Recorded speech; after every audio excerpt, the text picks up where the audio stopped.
कति गाह्रो आमा हजुर नानी भाग्यमानी हुनु आमा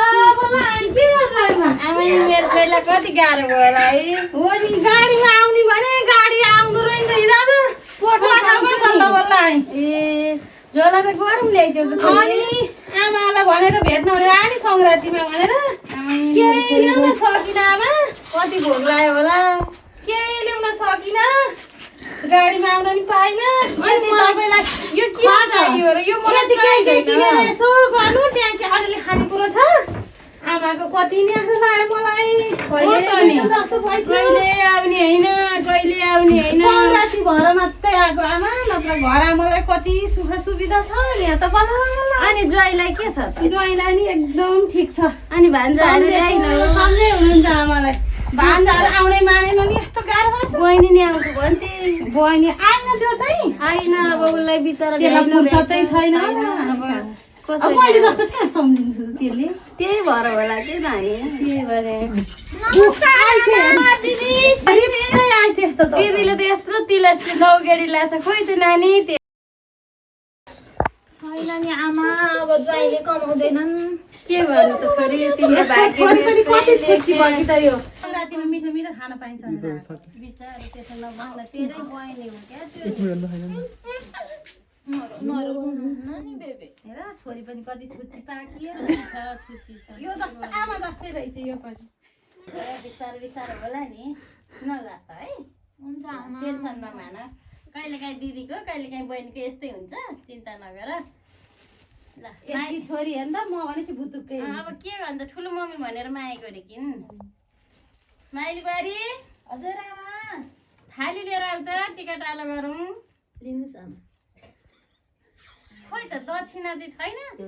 मसँग त छैन त आमा अलि थोरै छ अलिकति थपिदेऊ नि भए नानी टिका लाउँ किन पर्थ्यो त आमा सङ्क्रान्तिमा आएकी छोरी नलाएर के गर्नु खुसी करा है नानी त्यसलाई नदेखाउनु नानी लु यता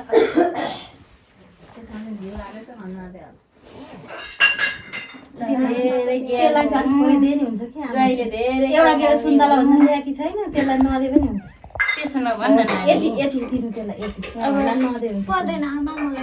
होइन त्यसो नभन्नु छोरी हात खाली गर्न हुँदैन त्यसो नभन्नु गोरा ल्याउनु भए गोरा होइन ल्याउ ल्याउ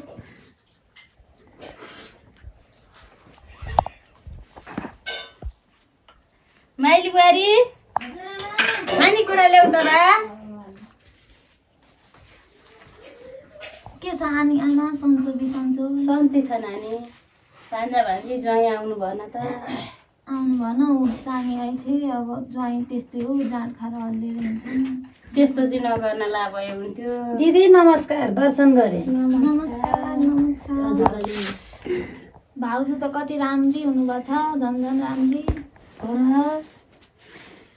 यसलाई चाहिँ अलिकति घिउ हाल्दै भए हुन्थ्यो त्यतिलाई चाहिँ अलिक थोर ल्याइदिए भए हुन्थ्यो नि दिनु न आमा उहाँ पनि कसले दिने मान्छे छ र नि हामी त हो नि खाना दिने यहाँ ल्याएर त्यसो भनेर के हुन्छ खानु म थोरै खान्छु म धेरै खाँदिनँ तपाईहरु त्यसो भनेर हुँदैन हजुर नि टाढादेखि आउनु भएको कति भोक लाग्यो होला गाह्रो भयो होला पर्दैन पर्दैन म हैन हैन खानुस् खानु खानु खानु भोक लागिरहेछ तँ यत्रो खाइसक्दिनस् होला नि नरिसाइकन खाऊ भइसरी किन रिसाउनु यस्तो माया गर्ने आमा हुँदा हुँदै अब के गर्छु त छोरी यस्तै छ मिठो रहेछ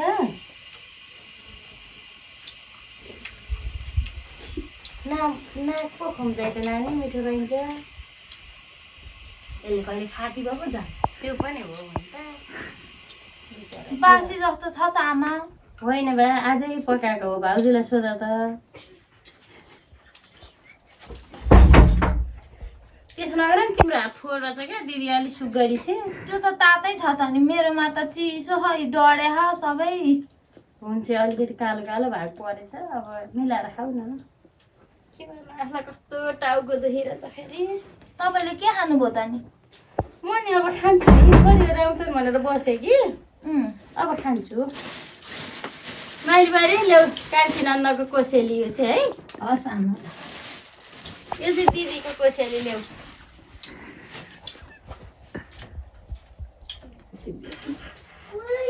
बाई बाई कहिले जाने त बहिनी घर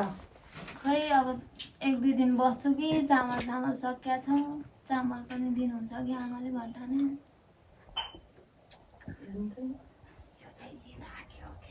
के भन्छ बा बच्चा छ के गर्नु त म त आमा हो तिमीलाई नि अलिकति गाउँको लोकल लान्छु भने लैजाऊ त्यसो नभन छोरी अब के भन्छ अब यसले दुःख पाएको यहीँबाट दिने हो नि आमा चामल त दिदी सधैँ आमाले खुसु लुकाइ दिने हो नि बुद्धि नै छैन कि हामीले भनेर लागेको तपाईँ भन्नु नि बरु टेर्नु परेन यहाँ छोरा कति गाह्रो छ जति गरे नि आमा छोरी भने तपाईँ बुढी हुनु त्यसो नभन न मेरो लागि तिमी पनि ऊ पनि उत्तिकै हो बा तिमी नि लैजाऊ न गाउँको लोकल लैजाऊ न छोरालाई मेरो त जति खान्छ त्यस भए बहिनीले लयो अलिकति रिस नगर नि त बा के भन्नु अनि यहाँ छोरा बुहारी चाहिँ मरि दुःख गर्ने अनि छोरी चाहिँ आउने काम केही नगर्ने जहिले त्यसो नभन न तिमी त बुहारी यो घरको रानी हो नि त छोरीहरू त एक छाक आउँछ नि त्यसो भनेर है हाम्रो दुःख कसले देख्नु तपाईँले आज कहिले यहाँ देख्ने त हो नि उहाँ त देखेको त्यसो नभन आमा, हजुर मलाई होसकै पर्दैन म जान्छु अब 2-4 दिन बसौँला भनेर आएँ तपाईँलाई नै दुःख रह मैले गर्दा यत्रो वचन सुन्नु पर्यो म अब जान्छु अहिले तपाईँले बोलाइहाल्नु यति चाहिँ खाऊ न बा अब म यो एउटाले घरै गरेर खान्छु आमा यो खाँदिनँ मलाई पुग्यो यो गनाउने छ यसरी गरिब भनेर यसरी चाहिँ नहेला गर्नु नि